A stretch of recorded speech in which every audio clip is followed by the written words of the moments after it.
treatment options. So what right now are the standard treatment options for TNBC? And if there are multiple paths, so I suspect this patient is kind of being given a choice. You could do this or you could do that. How are they decided? Okay, this is a wonderful one to unpack. So there are a few different things. I'd like to break this down a little bit. So let's talk about standard of care therapy for early stage triple negative breast cancer to begin with. So this is stage 1, 2, 3. And I would say for me, it's actually even more important to be detailed about not just the stage, but understand and know the tumor size within the breast based on imaging and the lymph node status. Because as we think about our therapeutic approach for standard therapies, it depends upon tumor size and nodal status. For women who have a tumor that's teeny tiny, less than 2 centimeters on imaging, with no apparent lymph nodes on exam or on imaging, the standard today would be to go to upfront surgery, get that tumor out of the breast, sample those lymph nodes, look under the microscope, get a real defined size and nodal status, but remove the visible disease. And then consider systemic chemotherapy afterwards.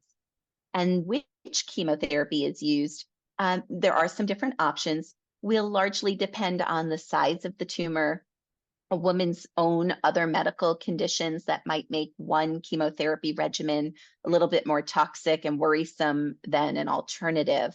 But generally, women who have a triple negative breast cancer, 5 millimeters or bigger, even with negative nodes, will be recommended chemotherapy.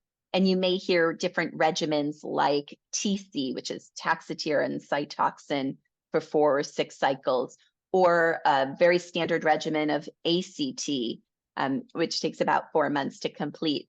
The nuance of how to choose one or over another is really a detailed conversation with your care team. You want to ask questions like, what's the incremental benefit of doing choice A over choice B, right? Is one more curative than another? Is one more likely to keep the breast cancer away than the other? And then to balance that question is asking, what are the differences in the side effects, right? There are some differences in risks of hair loss.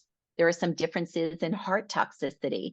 There are some differences in nerve damage. And so that's where your doctor can really help personalize, maybe the risk of one is going to be greater than the other and help you with some of that choice. I also think at every decision point, it's reasonable to ask, are there clinical trials in this space that I should be considering? I mean, it's really important to try to do that research yourself, but it's overwhelming. And to your point, I'm so glad the app has a way to filter this and make that easier. But it's a good question to put towards your care team. There may not be a trial in that moment, in that setting, but they know you're really interested in pushing the envelope and you want them to be thinking this way. And you want your care team to even reach out more broadly and maybe reach out to academic centers that are nearby in your neighborhood so that you have available to you all the possible resources that are there. Again, thinking about early stage triple negative breast cancer, if the tumor size is larger than 2 centimeters, or if there's a suggestion that lymph nodes are involved on imaging or that you can feel on exam, then this is a place where we want to slow the brakes on surgery and instead start with chemotherapy and immunotherapy. So right now, this is really exciting. This is the only place in breast cancer where immunotherapy is FDA approved. It is in early stage triple negative breast cancer for women who have a tumor larger than 2 centimeters or involved lymph nodes. And by moving up your chemotherapy regimen plus immunotherapy before going to surgery, we have not only seen tumors just shrink down considerably and sometimes even disappear altogether, but we've seen breast cancer survival improved for those women.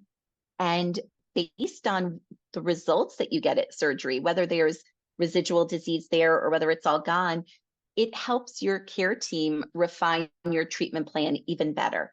So immunotherapy is continued to finish out a year, but if there was still some residual disease there, we now know that a chemotherapy pill for another 6 months can help improve survival for those women.